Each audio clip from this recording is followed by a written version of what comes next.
নমস্কার বন্ধুরা, আমি আজকে আবার শিল্পী চলে এসেছি নতুন একটা রেসিপি নিয়ে।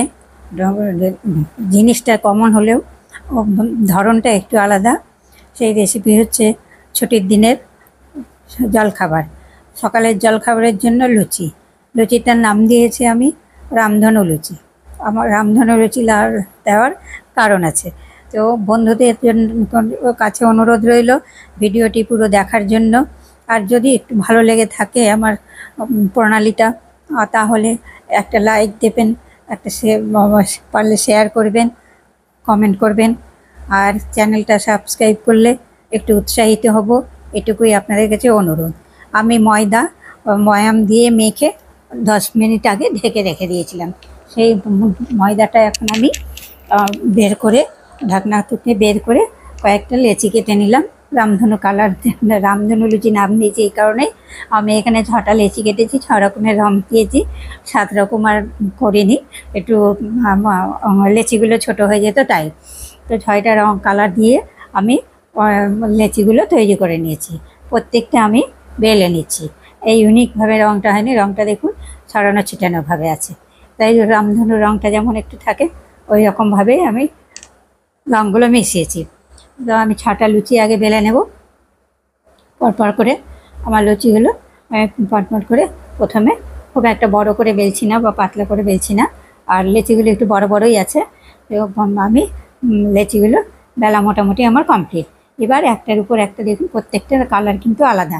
এবার একটার উপরে একটা লুচিগুলো আমি পরপর সাজিয়ে নিচ্ছি। 6টা লুচি আমি পরপর সাজিয়ে নিলাম। এবার সাজিয়ে নিয়ে আমি এগুলোকে ভালো করে সেটিং করে তেল দিয়ে আবার একটু বড় করে বেলে নিচ্ছি। বেলে নিয়ে তারপর আমি এটাকে রোল করে নেব। দেখুন আমি বেলে নিচ্ছি রঙগুলো। এবার কিন্তু প্রত্যেকটা কিন্তু লেয়ার কিন্তু একসঙ্গে মিক্সড হয়ে যাবে। এবার এরকম রোল করে নিচ্ছি। রোল করে নিয়ে ভালো করে আমি কেটে নিচ্ছি, যে মোটামুটি 1/2 ইঞ্চি এরকম করে কেটে নিচ্ছি মাপ করে। লুচিগুলো কেটে নিচ্ছি। কেটে নিয়ে এইবার আমি এগুলো দিয়ে লুচি বেলে নেব। রামধনু লুচি নাম কারণই হচ্ছে এইটা। এবার রঙগুলো কিন্তু এলোপাথারি বিভিন্ন কালার আপনার ফুটে উঠবে। একটু যাই হোক, এমনি দেখতে ভেজে উঠলেও আমি একটু আমার বাড়িতে একটু কড়া লুচি ভাজা খাই, সেই কারণের জন্য আমার একটু লাল করে ভাজতে হয়। তার জন্য রঙগুলো একটু হয়তো ফিকে হয়ে পড়ে, কেন লুচির রঙটা একটু কড়া করে ভাজতে হয়। আমার লুচিগুলো মোটামুটি বেলা প্রায় শেষের দিকে। দেখুন লুচিগুলো প্রত্যেকটাই কিন্তু কালারগুলো কিন্তু রিফ্লেক্ট হচ্ছে। তো এইভাবে আমি সব কটা লুচি আস্তে আস্তে বেলে নিচ্ছি। বেলা মোটামুটি আমার কমপ্লিটের দিকে। তো বেলা হয়ে গেলে তারপরে আসবে আমার ভাজার পালা। ভেজে নিচ্ছি, কেন বেলে নিচ্ছি। বেলতে দেখুন লুচিগুলো প্রত্যেকটার কালারগুলো আলাদা। আমি ভাজতে বসিয়ে দিয়েছি, একটা ভাজা হয়ে গেছে। তারপরে এবার আবার লুচি দিয়ে দিয়েছি। দেখুন লুচিগুলো কিন্তু সুন্দর ফুলে উঠবে। আর এমনি যখন আমি এইভাবে লাল মতো করে ভাজলে যখনই হোক একটা সুন্দর লুচিটার টেস্টটা খুব সুন্দর হয়।